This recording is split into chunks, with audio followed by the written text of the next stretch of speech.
दोस्तों, किसी भी व्यक्तित्व की पहचान उसके द्वारा बोले जाने वाली भाषा और शब्दों से की जा सकती है, या दूसरे शब्दों में कहें तो वह किस तरह के शब्दों का उपयोग करते हैं, इससे उस व्यक्ति के व्यक्तित्व का पता लगाया जा सकता है। शब्द हमें बनाते हैं तो शब्द बिगाड़ते भी हैं।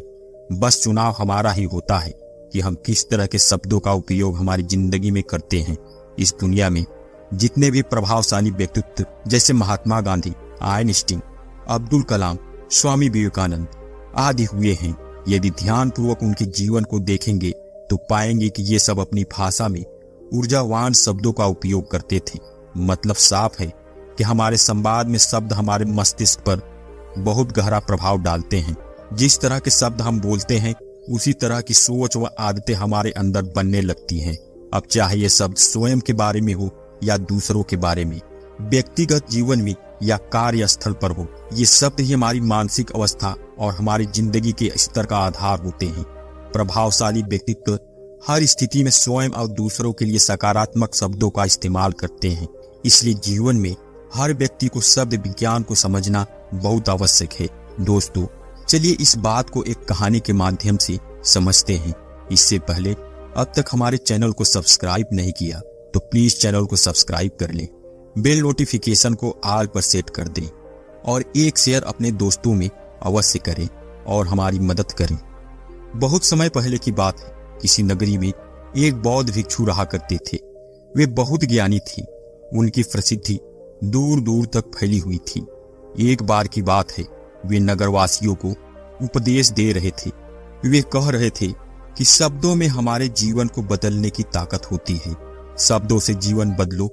हम जो भी दूसरों के लिए कहते हैं या सुनते हैं, इनका इस्तेमाल सोच समझकर करना चाहिए।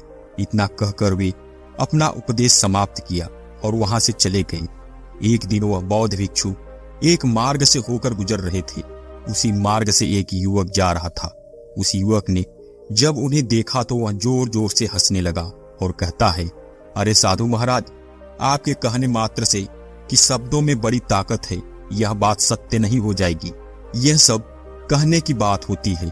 भला यह कैसे संभव है कि केवल शब्दों से हमारा जीवन बदल सकता है। उस युवक की सारी बातें उन भिक्षु ध्यान पूर्वक सुनी और कहा, बेटा, अनुनाद से ही तो यह दुनिया बनी है। हमारे अंदर भी एक अनुनाद चलती रहती है। इस तरह इस पूरे ब्रह्मांड का भी एक अनुनाद से ध्वनि करती है। इस तरह पूरे ब्रह्मांड का भी एक अनुनाद है। वह एक अनुनाद पर ध्वनि करती रहती है, जिसका अपना एक शब्द होता है। अच्छे शब्दों के पीछे एक अनुनाद ही होता है जो पूरा जीवन बदल देता है। देखो, मैं तुम्हें अपने अनुभव से बता रहा हूँ, लेकिन फिर भी तुम्हें यकीन न हो तो तुम खुद आजमा लेना। उन बौद्ध भिक्षु की बात सुनकर वह युवक कुछ सोच में पड़ गया और विचार करने लगा और कहा, हे गुरुवर, ऐसा है तो मेरे साथ चलिए। मेरा छोटा भाई है जिसकी उम्र लगभग 26 साल है। उसे पता नहीं क्या हुआ है। वह 3 वर्षों से कुछ नहीं करता। वह केवल गुमसुम एक जगह बैठा रहता है, लेटा रहता है। दिन भर वह कुछ न कुछ सोचता रहता है। उसकी यह हालत देखकर हम सब परिवार परेशान रहते हैं। माता पिता भी बहुत चिंतित रहते हैं। हम सब ने कई तरीके अपनाए उसे ठीक करने के लिए, लेकिन कोई फर्क नहीं पड़ा।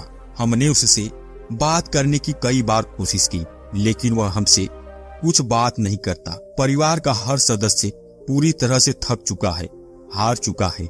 आखिर उसके मन में क्या चलता रहता है, वह क्या करना चाहता है, कोई नहीं समझ सकता। जैसा कि आप कह रहे हैं कि शब्दों से हमारा जीवन बदल जाता है, यह नियम उस पर क्यों नहीं लागू होता? यदि आप अपने शब्दों की जादू दिखाएं तो बहुत अच्छा होगा। तो क्या आप मेरी मदद कर सकते हैं? इस पर बौद्ध भिक्षु मुस्कुराते हुए उस युवक के साथ चल पड़ते हैं। वह युवक बौद्ध भिक्षु को एक खेत में ले जाता है और अपने भाई की तरफ इशारा करते हुए कहता है, हे गुरुवर, यही वह मेरा भाई है जो पूरे गांव में इसे आलस और मक्कारी के लिए जाना जाता है। आप कहते हैं शब्दों में बहुत शक्ति है जो हमारा जीवन बदल सकते हैं। तो क्या आपके शब्द इसका जीवन बदल सकते हैं? यदि यह सत्य है तो इसका जीवन बदल कर दिखाइए। वे बौद्ध भिक्षु उसके भाई को, वह एक वृक्ष के नीचे सोया हुआ था। तब बौद्ध भिक्षु उस युवक के भाई के पास पहुंचे और धीरे से उसके सिर पर हाथ सहलाते हुए कहते हैं, उठो बेटा, बहुत देर हो चुकी है। यह सोने का समय नहीं है, यह जागने का समय है। उनके बातों को सुनकर वह लड़का अचंभित होता है और सोचता है, आखिर कौन है जो मुझे इतना प्यार से जगा रहा है, वरना सभी गांव के लोग तो मुझे आलसी और मक्कार ही कहकर पुकारते हैं। आखिर कौन है जो मुझे अपनापन दिखा रहा है। वह आंखें खोली और पूछा, हे गुरुवर, आप कौन हैं, यहाँ क्यों आए हुए हैं? तब बौद्ध भिक्षु कहते हैं, बेटा, ये तो प्रश्न मैं तुमसे करना चाहता हूँ। तुम कौन हो? उसकी बातों को सुनकर वह लड़का जोर से हंस पड़ता है और कहता है, हे गुरुवर, यदि आपको मेरे बारे में जानना है तो जाइए गांव के किसी भी व्यक्ति से मेरे बारे में पूछ सकते हैं। आपको पता चल जाएगा कि मैं कौन हूँ। इस तरह के ताने सुनाएंगे, तरह तरह की बातें कहेंगे। इससे आपको यकीन हो जाएगा और आपको पता चल जाएगा कि मैं कौन हूँ। यह बातें सुनकर बौद्ध भिक्षु कहते हैं, पहले तुम यह बात सुन लो कि मेहनती व्यक्ति को शब्द अंदर तक झिंझोर देते हैं, अंदर तक चोट पहुंचाते हैं। इसलिए अपने आप को कोसो मत। और मेरी दूसरी भी बात सुन लो। मैंने गांव वालों से नहीं पूछा, मैं तो तुमसे पूछ रहा हूं कि तुम कौन हो। किंतु तुमने तो मुझे अपनी आदतें बताई हैं। आलस तुम्हारी पहचान नहीं है और इंसान नहीं, उनकी आदतों में बुराई होती है। इसलिए बेटा, तुम आलसी और मक्कार नहीं हो, यह तो तुम्हारी आदत है। बस इतनी सी बात है। भिक्षु की बात सुनकर वह लड़का थोड़ा सा आश्चर्य से भर गया, क्योंकि गांव वाले हमेशा उसे एकदम आलसी और तरह तरह के तानों से पुकारते थे। उस बौद्ध भिक्षु की बात सुनकर उसके आंखों में आंसू आ गए और दोनों हाथ जोड़कर उनके चरणों में गिर गया और कहने लगा, आप सत्य कह रहे हैं गुरुवर, यह मेरी आदत ही है और मैं अपनी इस आदत से बहुत परेशान हूँ। मैंने लाखों कोशिशें की, लेकिन इस आदत से छुटकारा नहीं पा सका। मैं कई बार इन आदतों से बाहर आना चाहा, लेकिन मुझे असंभव सा लग रहा है। मैंने कई बार कोशिश की, लेकिन कोई लाभ नहीं हुआ।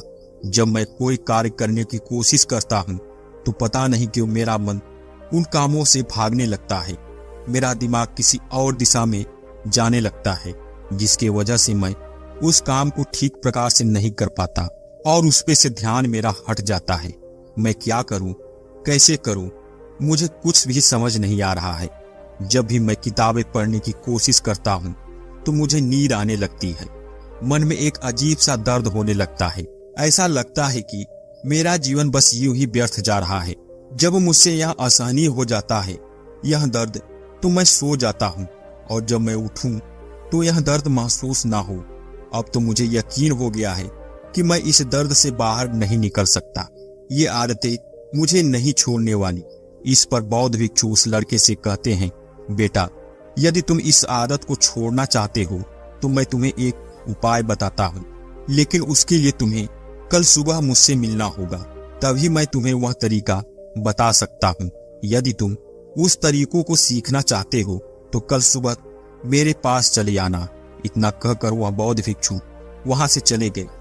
उनके जाने के बाद बौद्ध भिक्षु की सभी बातें उसके कानों में अभी भी गूंज रही थी। उसे समझ नहीं आ रहा था कि बौद्ध भिक्षु उसे कौन सा मार्ग दिखा रहे हैं, उसे ऐसा कौन सा उपाय बताने वाले हैं कि उसके जीवन से आलस्य चला जाएगा। देखते ही देखते रात हो गई। वह लड़का अपने बिस्तर पर रात भर उनकी बातों को सोचता रहा। इसी तरह देखते ही देखते सुबह हो गई। वह लड़का सुबह उन बौद्ध भिक्षु के पास पहुंच गया। वह लड़का बौद्ध भिक्षु को प्रणाम करता है और कहता है, हे गुरुवर, जैसा कि आपने कहा, लीजिए मैं आ गया। अब मुझे वो मार्ग बता दीजिए जिससे अपने जीवन से मैं आलस्य को दूर कर सकूं। तभी बौद्ध भिक्षु ने कहा, बेटा, जब भी तुम दुविधा में हो, किसी बात का निर्णय ना ले पा रहे हो कि मैं कौन सा रास्ता अपनाऊं, इस कार्य को किस प्रकार से पूर्ण करूं, यह कार्य कैसे हो, तब तुम समझ लेना कि तुम अपने बीते हुए पल से सोच रहे हो। पिछले बीते कल से तुम्हें लोगों ने क्या कहा था। कभी भी तुम्हें अपने अतीत से नहीं बल्कि भविष्य से सोचो। इस पर लड़का कहता है, भविष्य से? वह कैसे? बौद्ध भिक्षु ने उस लड़के को कहते हैं, मान लो कि आज तुम्हें किसी भी चीज की कमी नहीं है। तुम्हारे पास वह हर चीज जिसकी तुम्हें जरूरत है, वह सारी सुख सुविधाएं, धन, वैभव, सब कुछ। तो अब बताओ, अपना जीवन कैसे व्यतीत करोगे? उन बौद्ध भिक्षु की बात सुनकर वह लड़का कुछ देर के लिए शांत रह गया, क्योंकि इससे पहले उसने ताने ही सुने थे। किसी ने आज तक उसके जीवन के बारे में ऐसी बात नहीं करी थी, और दूसरी तरफ वे गुरुवर उसके जीवन और उसके जीवन के भविष्य के बारे में बात कर रहे थे। बौद्ध भिक्षु की बात सुनकर वह लड़का अपने मन ही मन सवाल करने लगा कि सचमुच यदि मेरे पास धन संपत्ति, सारी सुख सुविधाएं होती तो मैं अपना जीवन कैसे व्यतीत करता। वह यही कल्पना करने लगा। कुछ देर सोच विचार करने के बाद वह बौद्ध भिक्षु से कहता है, मैं यह दुनिया घूमना चाहूंगा, झाड़ियों पहाड़ियों की यात्रा करना चाहता, समुद्र की रेत पर चलना चाहता, और मैं एक बहुत बड़ा व्यापारी बनना चाहता हूँ। तब उस लड़के का ध्यान टूटा और बौद्ध भिक्षु से कहता है, परंतु हे गुरुवर, यह कैसे संभव होगा? केवल यह मेरे सोच लेने से तो यह पूरा नहीं होने वाला। उसे इतना कहते ही उसके नजरों के सामने उसके पुराने दिन याद आने लगे। वह एक बार फिर से निराश होने लगा। वह सोचने लगा कि मेरे पास अभी पैसे भी नहीं है, मैं भला व्यापार कैसे कर सकता हूँ, और ना ही मुझे व्यापार करने का कोई अनुभव ही है। ऐसी परिस्थिति में मैं भला यहाँ से कैसे निकल सकता हूँ? उस लड़के के इस सवाल का जवाब देते हुए वह बौद्ध भिक्षु कहते हैं, बेटा, प्रत्येक रात तुम सोने से पहले एक कागज पर अपना लक्ष्य लिखो और सुबह उठकर उस लक्ष्य को देखो और सोचो उसको पाने के लिए तुम आज क्या कर सकते हो, और जो लक्ष्य तुमने उस कागज पर लिखा होगा उस कार्य को भी उसी दिन पूरा करने की कोशिश करो। इस पर वह लड़का कहता है, ठीक है गुरुदेव, आपकी बात सत्य है, लेकिन गुरुदेव, जब मैं बहुत ज्यादा सोचने लगता हूँ तो मेरा मन बेचैन हो जाता है और मेरे मन में तरह तरह के विचार उठने लगते हैं। इन विचारों को शांत करने के लिए मैं सो जाता हूँ ताकि वे विचार मुझे परेशान न कर पाए। उस लड़के के इस समस्या का समाधान करते हुए गुरुवर बोले, बेटा, अंतर मन की चाल को पकड़ने का प्रयास करो और शब्दों की मदद से नया भविष्य बनाओ। तभी लड़का कहता है, हे गुरुवर, मैं कुछ समझ नहीं पा रहा हूँ। इस पर बौद्ध भिक्षु मुस्कुराए और कहा, बेटा, ये कैसे होगा? ये जो सवाल है, ये सवाल नहीं, एक डर है जो तुम्हारे अंतर मन में बैठा हुआ है, जो तुम्हें अगला कदम बढ़ाने से रोक सकता है। यदि तुम वास्तविकता देखो तो किसी को पता नहीं होता कोई कार्य कैसे होगा, लेकिन एक इंसान जब अपने उद्देश्य को ध्यान में रखकर दृढ़ संकल्प कर लेता है तो वह अपनी सफलता प्राप्त कर लेता है। तब वह लड़का बौद्ध भिक्षु से कहता है, हे गुरुवर, यदि ऐसी बात है तो हमें बार बार चिंता और डर क्यों होती है? बार बार मन बेचैन क्यों होता है? इस पर बौद्ध भिक्षु ने कहा, बेटा, क्योंकि तुम्हें डर है कि तुम कमजोर हो, तुम्हारे अंतर मन में बैठा हुआ है, तुम किसी काम को नहीं कर सकते हो, और कारण है कि तुम कोशिश करने से डरते हो, क्योंकि तुम्हारा अंतर मन तुम्हें रोकता है। जब भी तुम कोई काम करना चाहते हो तो तुम्हारा मन तुमसे पहले कह देता है कि ये काम मत करो, नहीं तो तुम हार जाओगे, और इसी कारण तुम नहीं कर पाते। तुम्हारा मन बेचैन हो जाता है। तभी वह लड़का कहता है, गुरुदेव, आपने जो बातें कही वह सत्य है, यही मेरे साथ होता है, लेकिन इसका उपाय क्या है वो बताने की कृपा करें। मैं कैसे बाहर निकलूं? इसका जवाब देते हुए बौद्ध भिक्षु उस लड़के से कहते हैं, बेटा, इस समस्या का समाधान बहुत ही आसान है, सरल है। तुमने महसूस किया होगा कि अक्सर ही हम अपने आप को दोष देते रहते हैं, अपने आप को कहते रहते हैं तरह तरह के अपशब्द जो हमारे अंतर मन में जाकर बैठ जाती है, और यही हमें आगे बढ़ने से रोकने लगती है। और इन शब्दों का हमारे ऊपर बहुत गहरा असर पड़ता है, क्योंकि जैसा हम सोचते हैं, जैसा हम पूरी भावनाओं को महसूस करते हैं, वैसे बनते जाते हैं। इसलिए यदि तुम खुद को बदलना चाहते हो और अपने आप को काबिल बनाना चाहते हो तो तुम्हें अपने अंतर्मन को नए संदेश की आवश्यकता है। जैसे मेरे शरीर का हर हिस्सा, हर एक भाग, हर एक विचार शक्ति और ऊर्जा से भरा हुआ है। मैं दृढ़ संकल्प और आत्मविश्वास के साथ हर दिन के लक्ष्यों को पूरा करता हूँ। मैं अपने कमजोरियों में अभ्यास से निरंतर सुधार कर रहा हूँ। मैं अपने चिंता को ध्यान में बदलता हूँ। मैं उत्साह और ऊर्जा से भर रहा हूँ। लगातार अपने लक्ष्यों पर काम करता हूँ। ऐसे शब्द जब खुद से कहोगे तो तुम शक्तिशाली महसूस करने लगोगे और तुम्हारी सारी चिंता दूर होने लगेगी, क्योंकि यही शब्दों की ताकत है। वे तुम्हें वही बना देंगे जो तुम खुद से कहोगे। इसे प्रभावशाली बनाने के लिए अपनी भावनाओं के साथ इसे महसूस करो। धीरे धीरे ये शब्द तुम्हारे जीवन और व्यक्तित्व का हिस्सा बनते जाएंगे। लेकिन मेरी एक बात याद रखना कि तुम्हारे अंतः मन में इतनी आसानी से हार नहीं मानने वाला। जब तुम आगे बढ़ोगे तो वह तुम्हें पीछे की ओर खींचेगा, तुम्हारे पीछे अतीत की सारी बातें और अनुभव याद कराने लगेगा, ताकि तुम पीछे हट जाओ, डर जाओ और एक बार फिर से अपने लक्ष्य का पीछा करने से हार जाओ। लेकिन तुम्हें इसकी चिंता नहीं करनी है। उन सकारात्मक शब्दों के कारण तुम्हारा मन सकारात्मकता स्वीकार करने लगेगा। आगे वह बौद्ध भिक्षु उस लड़के को चेतावनी देते हुए कहते हैं, मेरी एक बात और याद रखना कि तुम्हारा ध्यान में आलस्य का कोई जगह नहीं होना चाहिए। अर्थात तुम्हें आलस्य नहीं करना है, क्योंकि एक नए व्यक्तित्व का निर्माण करना है। तुम्हारा पूरा ध्यान केवल इस पर ही होना चाहिए। वह बौद्ध भिक्षु की बात सुनकर लड़का कहता है, हे गुरुदेव, आप जैसा कहते हैं मैं वैसा ही करूंगा।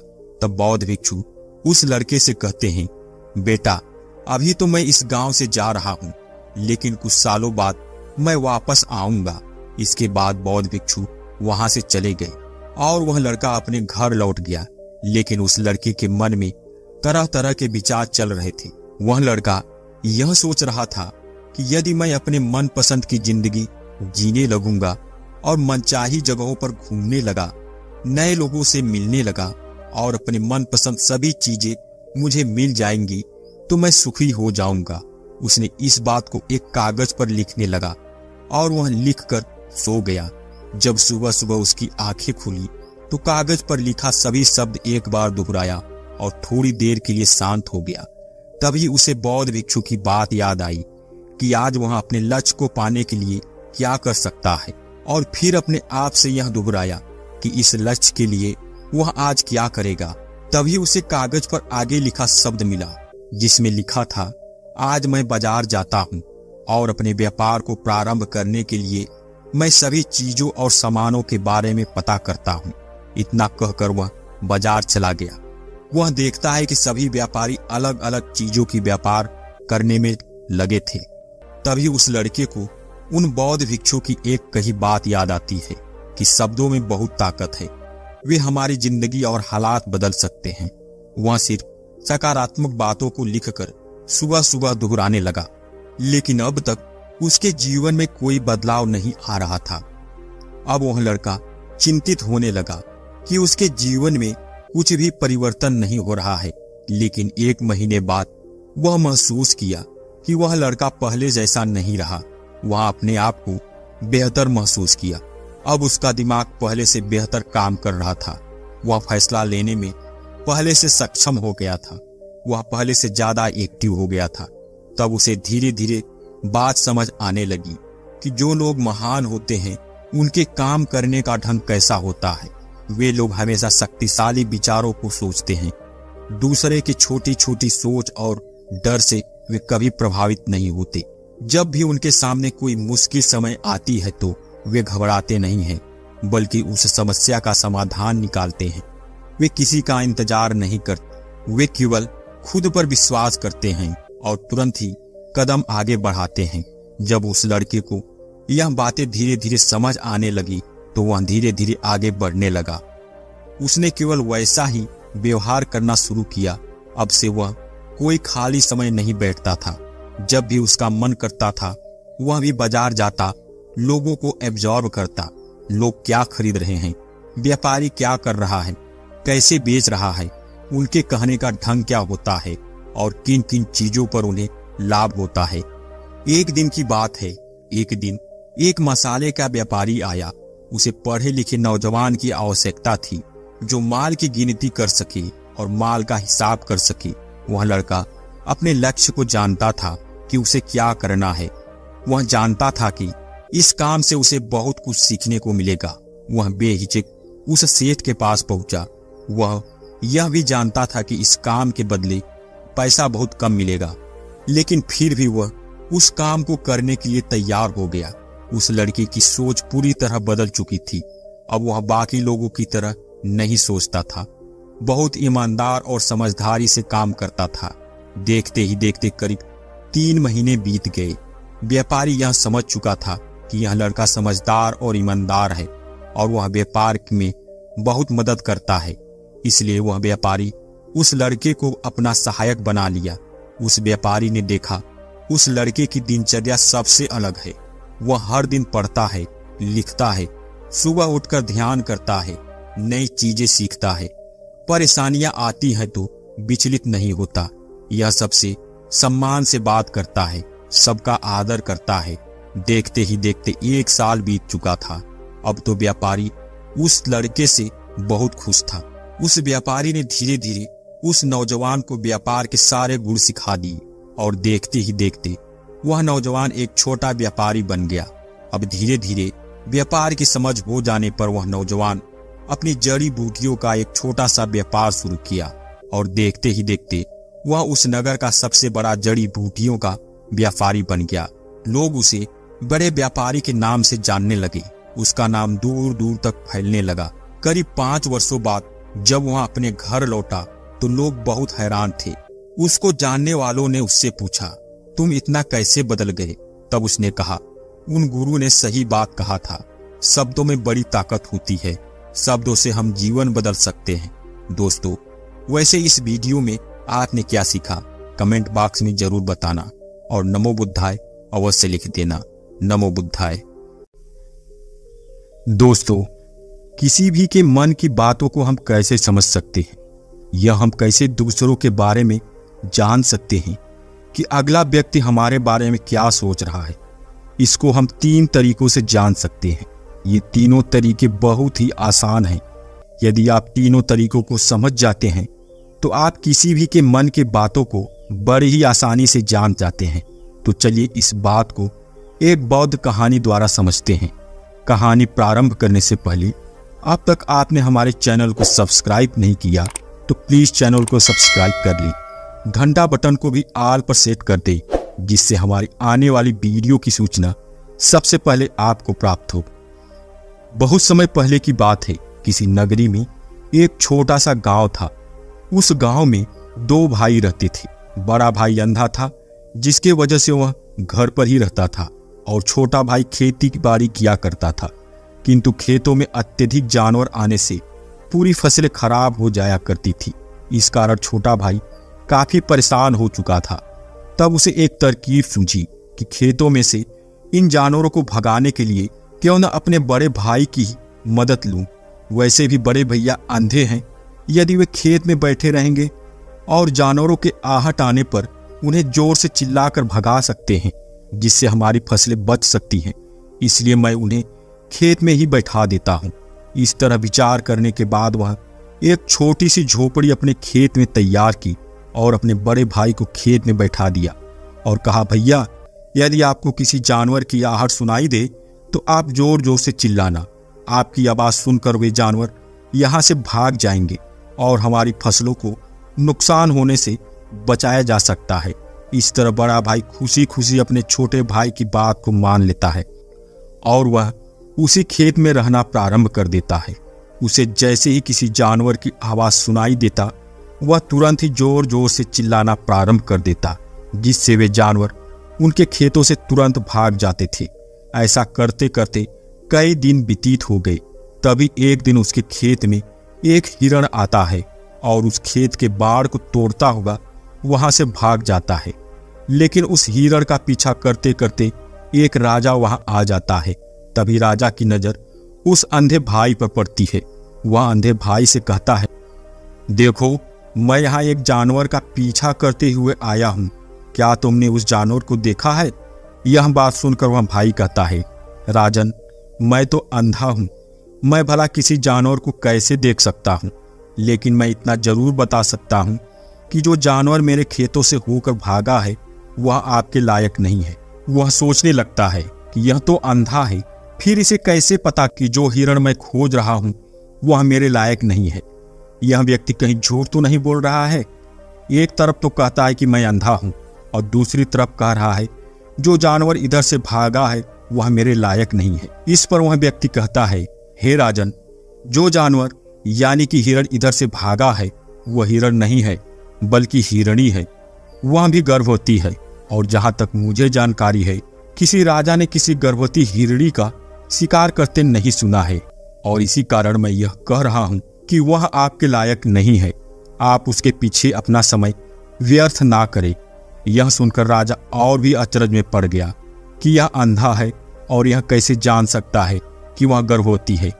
राजा कुछ देर सोच विचार करने के बाद अपने सेनापति से कहता है, सेनापति जी, वह जानवर मुझे जिंदा चाहिए क्योंकि मुझे यह पता करना है कि क्या वह हिरणी है और वह गर्भवती है। क्योंकि वह अंधा व्यक्ति बड़े विश्वास के साथ कह रहा है तो मुझे इस बात की पुष्टि करनी है।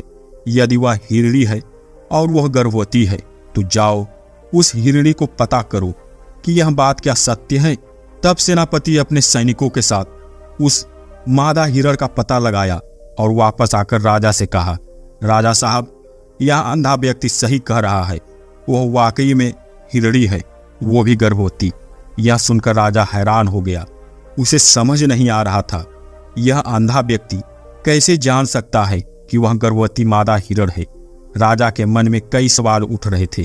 फिर राजा ने अंधे व्यक्ति से कहा, सुनो, मैं यह तो नहीं जानता कि तुम अंधे हो या नहीं, लेकिन मैं तुमसे सवाल पूछना चाहता हूँ। क्या तुम मेरे सवाल का सही सही जवाब दोगे? इस पर वह अंधा व्यक्ति कहता है, हे राजन, मैं आपके सभी सवालों का जवाब दे सकता हूँ। जो पूछना चाहते हो पूछ सकते हो। इस पर वह राजा कहता है, देखो, तुम कहते हो कि तुम अंधे हो और दूसरी तरफ बिना देखे ये बता दिया कि जिस हिरण का मैं पीछा कर रहा हूँ वह हिरणी है और वो भी गर्भवती। आखिर तुम्हें यह कैसे पता चला? तुम्हारे खेत में और भी तो जानवर आते होंगे और इस तरफ बहुत से जानवर तुम्हारे खेत से होकर गुजरते होंगे। तुमने कैसे अंदाजा लगाया? फिर अंधा व्यक्ति राजा से कहता है, हे राजन, जब वह हिरणी मेरे खेत में आई तब उसके भागने की गति और रफ्तार की आहट से मुझे यह एहसास हो चुका था कि वह एक हिरणी है और मेरे खेत की जो बाड़ है वह बहुत छोटी है, उसकी ऊंचाई ज्यादा नहीं है। यदि कोई हिरण होता तो उस बाड़ को बड़ी ही आसानी से लांघ सकता था, लेकिन वह हिरणी इस बाड़ को तोड़ती हुई भागी और यदि वह हिरणी उस बाड़ को लांघ कर पार करती तो इससे उसके बच्चे को खतरा हो सकता था। इसलिए मैं इस बात का पता लगा लिया कि वह हिरणी है जो मेरे खेत के बाड़ को तोड़ती हुई भाग गई। इस पर राजा के मन में एक और प्रश्न उठा। उसने कहा, लेकिन तुम कैसे समझे कि वह हिरण है? तुम्हारे खेत में तो और भी जानवर आते होंगे। तब अंधा व्यक्ति कहता है, राजन, मैं यहाँ दिन भर बैठकर सभी जानवरों को आते जाते सभी को भाप गया हूँ कि कौन कैसा जानवर मेरे खेत में से होकर गुजरा है। मैं सभी जानवरों की आहट पाकर जोर जोर से चिल्लाता हूँ ताकि वे मेरे खेत से भाग जाएं। राजा उसकी बात सुनकर संतुष्ट होता है और मन ही मन सोच रहा था, कुछ भी हो, लेकिन यह अंधा व्यक्ति बहुत ज्ञानी लग रहा है। वह सोचता है इस व्यक्ति से कुछ न कुछ अपना काम करवाना चाहिए। वह ऐसा विचार कर राजा अपने राजमहल लौट जाता है। कुछ दिनों बाद राजा अपने सेनापति को आदेश देता है कि जाओ उस अंधे व्यक्ति को महल लेकर आओ। सेनापति राजा का आदेश पाकर उनकी आज्ञा का पालन करता है।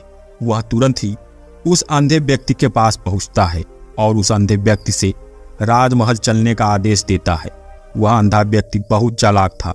वह तुरंत समझ गया कि राजा मुझे कोई न कोई काम सौंपने वाले हैं और वह मुझे मुसीबत में भी डाल सकते हैं, लेकिन फिर भी उसने राजा की बात मान लेता है और वह सेनापति के साथ राजमहल चला जाता है। राजमहल पहुंचते ही राजा उस अंधे व्यक्ति से कहता है, आप बड़े ज्ञानी हैं, बड़े पारखी हैं, आपको किसी भी बात का पता बड़ी ही आसानी से लग जाता है। आज मैंने आपको इसलिए यहाँ बुलवाया है कि मैं ये जानना चाहता हूँ कि मेरी पत्नी पतिव्रता है कि नहीं। इस पर वह अंधा व्यक्ति कहता है, लेकिन मैं यह कैसे बता सकता हूँ राजन? हे राजन, ये कैसा प्रश्न होगा? राजा कहता है, मैंने आपसे बिल्कुल उचित प्रश्न किया है, मुझे इस प्रश्न का उत्तर दीजिए। इस पर वह अंधा व्यक्ति कहता है, ये सब सारी बातें जाने दीजिए महाराज। आपके शादी के कितने साल व्यतीत हो चुके हैं और अब आप ऐसे प्रश्नों को क्यों जानना चाहते हैं? इस पर वह राजा जिद करते हुए कहता है, देखो, आपको इस प्रश्न का उत्तर तो देना ही होगा, नहीं तो मैं आपको मृत्युदंड दे दूंगा। राजा की बात सुनकर वह व्यक्ति कहता है, हे राजन, यदि इस प्रश्न का उत्तर चाहते हैं तो आपको मेरा एक काम करना होगा। तब राजा बोला, मुझे क्या करना होगा? इस पर वह व्यक्ति कहता है, इसके लिए आपकी पत्नी को मेरे साथ एक कमरे में छोड़ना होगा। उस व्यक्ति की बात सुनकर पहले तो वह राजा क्रोधित हो जाता है, लेकिन कुछ सोचने विचारने के बाद वह राजा अंधे व्यक्ति की बात मान लेता है।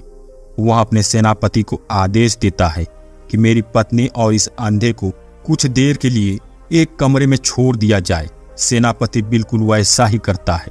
अब राजा की पत्नी और वह अंधा व्यक्ति एक कमरे में बंद हो चुके थे।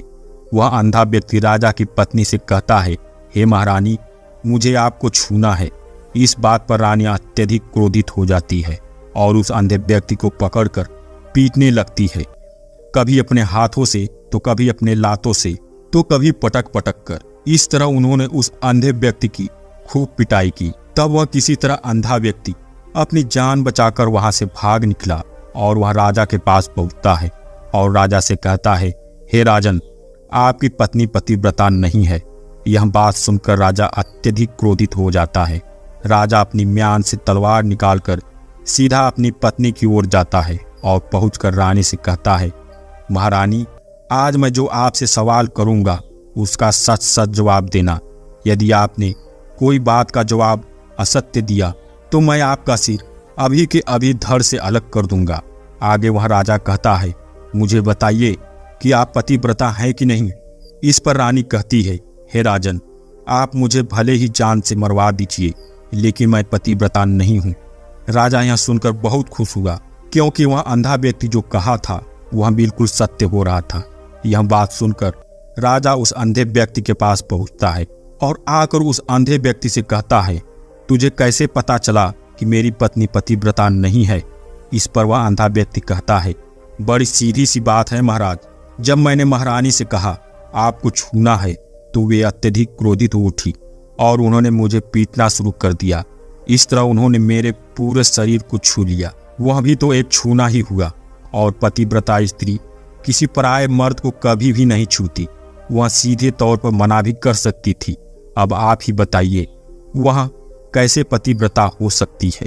इस पर वह राजा कहता है, तुम तो बड़े ज्ञानी हो। अच्छा चलो ठीक है, एक प्रश्न का और जवाब दो।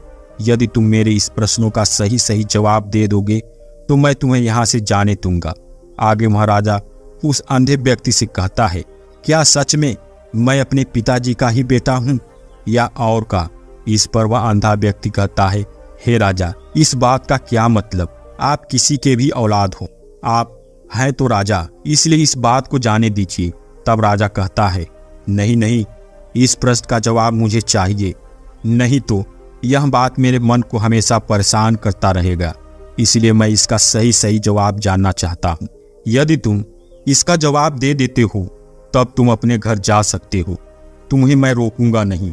इस पर वह अंधा व्यक्ति कहता है, हे राजन, इसके लिए तो मुझे आपके माँ के पास भी जाने की आवश्यकता नहीं है। मैं आपको अभी के अभी बता सकता हूँ कि आप किसके औलाद हैं, लेकिन उससे पहले आप मुझसे वादा करें, आप मुझ पर क्रोध नहीं करेंगे। तब राजा ने कहा, मैं तुमसे वादा करता हूँ कि मैं तुम पे क्रोध नहीं करूँगा। उसके बाद वह व्यक्ति राजा से कहता है तो आप अपने पिता के ही औलाद, लेकिन आप पर एक कंजूस सेठ की छाया पड़ी है।